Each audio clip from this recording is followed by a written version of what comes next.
Okay, welcome to my YouTube channel. Next question में start करते हैं हम लोग। नेक्स्ट क्वेश्चन कहता है अ ट्री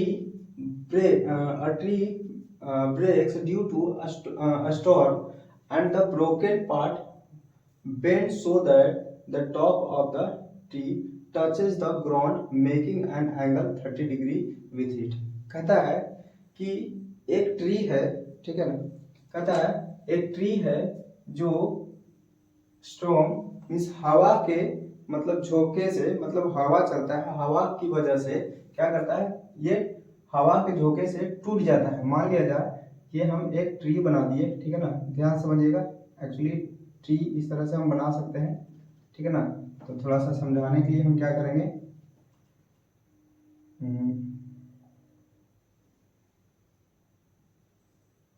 ठीक है, ये हमारा ट्री हो गया, ठीक है, और इस तरह से हमारा ट्री हो गया, ठीक है। ये हमारा ट्री हो गया और ये क्या हो गया, ये जमीन से हमारा सटा हुआ, ठीक है। तो हम ऐसा नहीं बनाएंगे, ठीक है ना। हम सिंपल लिखेंगे एक ट्री, बस इमेजिन करना है कि ट्री किस तरह से होगा, ठीक है ना।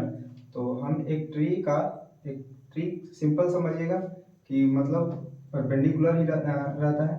तो ये हम ट्री बना दिए और ये जमीन से क्या हुआ, जुड़ा हुआ है, ठीक है ना। ये जमीन से खड़ा था, लेकिन हवा की वजह से ये क्या हो गया, आधा से यहाँ से मान लिया जाए ये क्या होता है, ब्रेक कर जाता है, ठीक है, टूट जाता है। और टूटा हुआ जो पार्ट है ये वाला ना, ये क्या करता है, यहाँ पर जाकर जमीन पर स्टॉप हो जाता है, ठीक है।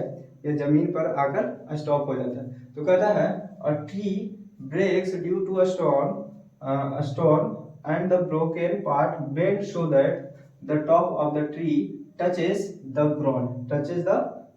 ये जो टूटा हुआ पार्ट जो है वो कहाँ पर टच करता है, तो ग्राउंड लेवल पर, ग्राउंड पर जाकर जमीन पर आकर टच करता है, मेकिंग एन एंगल। और मेकिंग जहां पर टच करता है वहां पर कितना डिग्री का कोण बनाता है, तो बोला जा रहा है 30 डिग्री का कोण बनाया जा रहा है, ठीक है ना। 30 डिग्री का कोण बनाया जा रहा है विथ इट, ठीक है ना, बनाया the distance between the foot of the tree.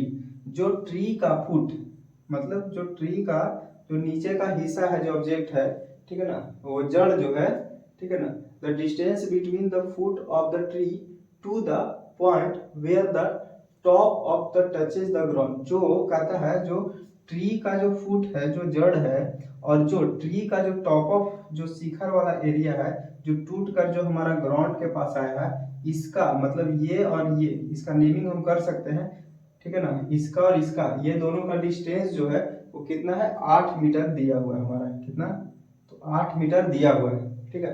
तो find the height of the tree.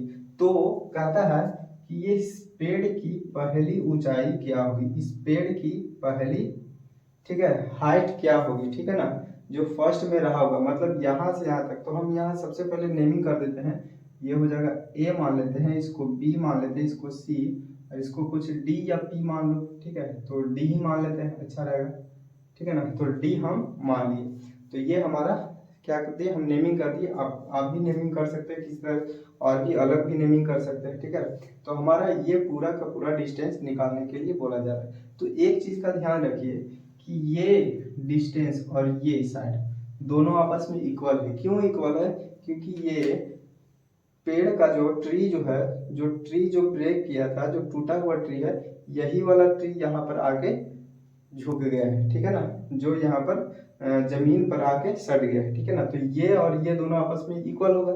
मतलब अगर हम किसी तरह से ये मालूम कर ले तो ये हम यहाँ पर लिख सकते हैं कि इसका डिस्टेंस जो हाइट रहा होगा, जो टूटा हुआ पार्ट रहा होगा, वो कितना रहा होगा, ठीक है ना। तो चलिए हम स्टार्ट करते हैं कि कैसे होगा। तो सबसे पहले हम बताए थे कि जो दिया हुआ है, जो निकालना है, उस पर फोकस करेंगे। तो हम लोग ये 90 डिग्री के सामने क्या हो जाता है, एच हो जाता है, ठीक है ना। और ये थीटा है, तो थीटा के सामने ये क्या मान लेंगे, हम पी मान लेंगे, और जो बच जाएगा वो क्या हो जाएगा, बी। तो हम कोशिश करेंगे सबसे पहले थीटा को बेस मानते हुए, ठीक है ना। तो क्या करेंगे, हम इसको भी हल कर सकते हैं या इसको भी हल कर सकते हैं। तो थीटा के सामने पी बाई बी से चलिए, या तो बी बाई एच चलिए। तो हम कोशिश करेंगे पी बाई बी से हल करते हैं, ठीक है। तो ये p थीटा के सामने वाला ले लिए और ये जो दिया हुआ है तो p और b, तो p बाई b को हल करेंगे तो p बाई b किसका होता है, तो tan थीटा का होता है। ये आपको याद रखना पड़ेगा, ध्यान में रखना पड़ेगा। तो हम यहाँ पर लिखते हैं फॉर्मूला, ठीक है ना, tan theta is equal to क्या होता है फॉर्मूला, p बाई b। तो हम चेक कर रहे हैं तो tan कितना डिग्री है, 30 डिग्री है, tan 30 डिग्री हमारा है। तो 30 डिग्री लिख दिए। p का वैल्यू कितना है नहीं पता है, तो हम इसको ऐसे ही छोड़ देंगे। b का वैल्यू कितना है हमारा 8 मीटर है, तो 8 मीटर लिख दिए, ठीक है ना। tan 30 डिग्री का वैल्यू हमको याद होना चाहिए कि 1/√3 होता है, ठीक है ना। तो हम 1/√3 लिख दिया, बाई p बाई 8 लिख दिया। अब क्या करेंगे, हम क्रॉस मल्टीप्लीकेशन करने का कोशिश करेंगे। तो ये हो जाएगा p√3 क्रॉस मल्टीप्लीकेशन, और 8 में 1 से करेंगे तो 8, और यहाँ पर p को अगर अकेला हम छोड़ना चाहते हैं तो p बराबर हो जाएगा 8/√3, ठीक है। तो ये हमारा किसका वैल्यू निकला, p का वैल्यू निकल गया। ये हमारा p/√3, सॉरी 8/√3, तो 8/√3। अब क्या करेंगे हम, ये हमारा निकल गया, ये निकल गया, ये नहीं दिया हुआ था हमको, ये निकल गया। अब हमको चाहिए ये, तो हम ये क्यों निकालेंगे, अगर हम ये निकाल लेते हैं तो ये निकल जाएगा खुद ब खुद। तो हम कोशिश करेंगे ये निकालने का, ठीक है। तो चूंकि 2 दिया हुआ है तो पाइथागोरस थ्योरम से हम क्या करेंगे, इसका हाइट बराबर फॉर्मूला अप्लाई करके निकाल सकते हैं, ठीक है ना। तो फॉर्मूला क्या होता है, h स्क्वायर बराबर p square plus b square.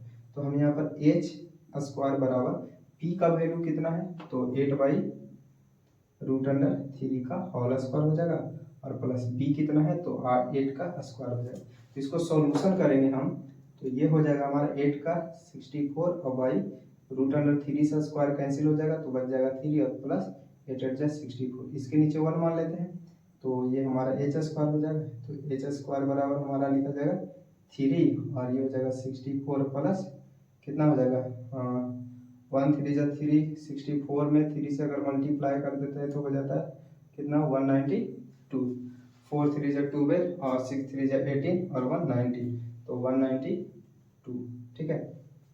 चलिए तो अब इसको ऐड करेंगे हम, तो यहाँ पर हम लिख देते हैं, ठीक है।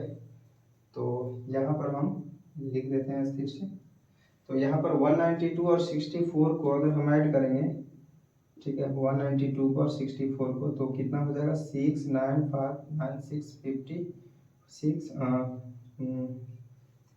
सॉरी 6 हो जाएगा, और 9 और 6 15 का 5 कैरी 2 256, मीन्स h स्क्वायर बराबर जो हमारा निकल जाएगा 256/3।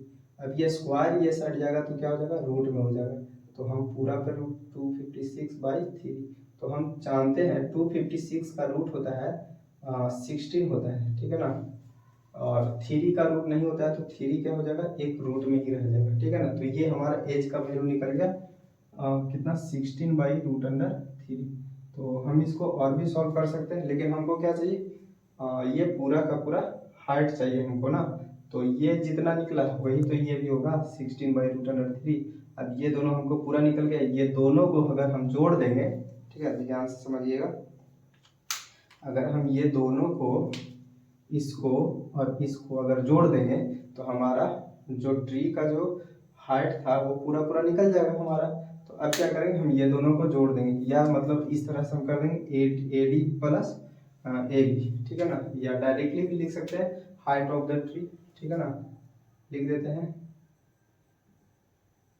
हाइट ऑफ ट्री, ठीक है, हाइट ऑफ द ट्री। दोनों को ऐड कर देंगे 16/√3 प्लस 8/√3।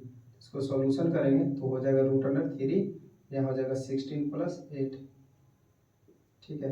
इसको सॉल्यूशन करेंगे आगे तो कितना हो जाएगा 24/3 लेकिन एक चीज़ का ध्यान रखिए, 24/√3 कभी भी बेस में नहीं रखेंगे, तो इसको रेशनलाइजेशन करेंगे। रेशनलाइजेशन करने का मतलब है इसको ऊपर भी √3 और नीचे भी √3। अभी हम चाहे √3 से √3 कैंसिल कर देंगे तो फिर से मेरा यही आ जाएगा। तो हम क्या करेंगे, यहाँ पर 24/√3 24√3 बाई क्या होगा √3 मल्टीप्लाई √3 3 होता है 3 8 जा 24 मीन्स आंसर आ जाएगा 8√3 मीटर।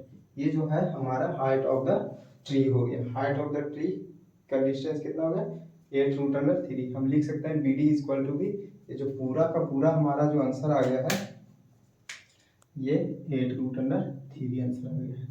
ठीक है, जो ट्री जो टूटा नहीं था, मान लिया जाए ये पहले जो सीधा खड़ा था ट्री, जो उसका जो हाइट होगा वो 8√3 मीटर आंसर हो जाएगा। ठीक है, मिलते हैं नेक्स्ट क्वेश्चन के साथ। Thank you.